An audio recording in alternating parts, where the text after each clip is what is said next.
Одно из 7 чудес России. Место силы, окутанное легендами, где столбы выветривания застыли на века.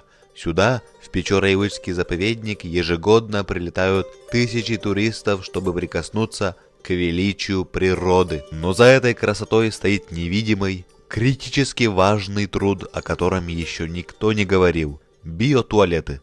Они установлены для комфорта гостей и защиты хрупкой экосистемы от загрязнения. Тут используют специальное экологически чистое средство. Процедура простая. Средство попадает в бак, и процесс биоразложения запущен. Все, что привозят туристы, упаковки, пустые бутылки, отработанные материалы, должно быть вывезено. С плато Мань-Пупунер нет дорог. Есть только один путь.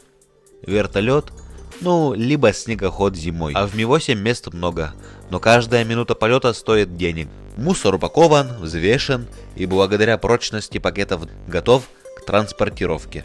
Вертолет набирает высоту, под нами первозданная красота, нетронутая цивилизацией. И в этом наша миссия – сохранить Мань-Пупунер таким, каким он был до нашего прихода. Только так, работая в команде и выбирая качество, мы можем обеспечить будущее этого чуда природы.